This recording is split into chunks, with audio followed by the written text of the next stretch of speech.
Mission चढ़ती कला। और मैं भारत के हर नागरिक को, उद्योगपति को, चैरिटेबल ट्रस्टों को, कलाकारों को, पूरी दुनिया में बसते पंजाबियों को, बहन भाइयों को दिल से अपील करता हूँ, आओ पंजाब को दोबारा अपने पाँव पे खड़े करने का टाइम आ गया है। पुनर्वास में और रिस्ट्रक्चर में पंजाब का साथ दीजिए। मैं वचन देता हूँ, जो भी आप मेहनत की कमाई से 1 रुपया भी अगर निकालोगे तो 1.25 रुपया बना के हम पारदर्शिता और ईमानदारी से इस्तेमाल करेंगे। और जानकारी चाहिए तो rangla.punjab.gov.in ये वेबसाइट पे जा सकते हैं, सब कुछ डिटेल मिल जाएगा। आओ मिलकर हाथ से हाथ जोड़ के एक ऐसा पुण्य उसमें योगदान डालें और बता दें दुनिया को कि पंजाब किसी भी संकट के सामने हारता नहीं। Welcome back, viewers. You're watching the Savera and I'm Shefali. The White House has confirmed that layoffs of federal employees are imminent following the shutdown of the US government that began on October 1, marking the first such closure in 7 years. Speaking at the press briefing, White House Press Secretary Karoline Leavitt directly blamed Democrats for targeting the shutdown, accusing them of obstructing negotiations over government funding. Unfortunately, because the Democratic but shut down the government, the president has directed his cabinet to work closely with the Office of Management and Budget to identify where cuts can be made, Leavitt said, and we believe that layoffs are imminent. Vice President J.D. Vance also addressed reporters, warning that the shutdown's duration would determine the scale of its consequences.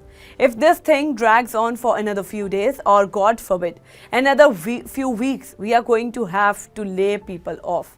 We're going to have to save money in some places so the essential services don't get turned off in the other places, Vance said.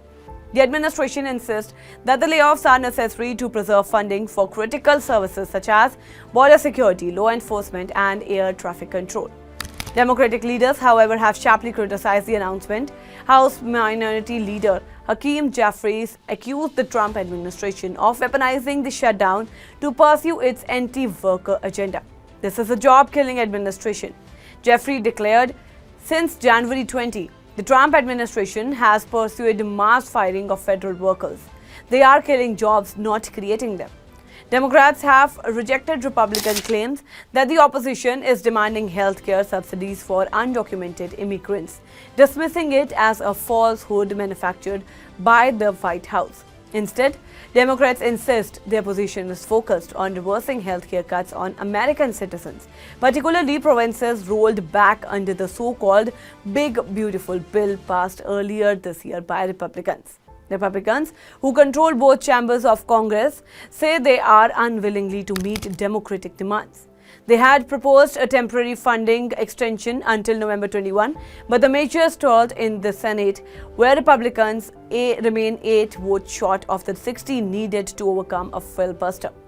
The impasse has plunged Washington into a familiar political battle, echoing the prolonged shutdown of 2018 and 19, also under Trump, which lasted 35 days and remained the longest in U.S. history. For now, essential services such as border patrol, law enforcement, and air traffic control remain operational. However, a wide range of federal programs face disruption, including food assistance benefits, government-funded preschools, food safety inspections, and operations at National Park.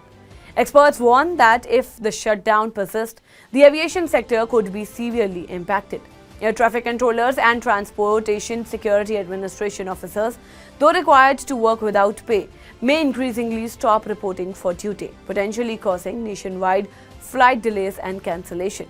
Economists caution that extended shutdown not only jeopardize federal workers' livelihood but also ripple across the private sector, reducing consumer spending and delaying federal contracts. During the last shutdown, nearly 8 lakh federal employees were furloughed or forced to work without pay, resulting in billions lost from the US economy.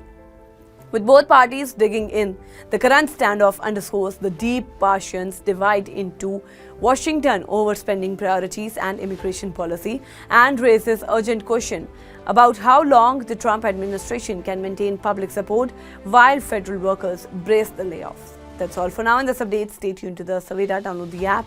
Follow us on various social media platforms.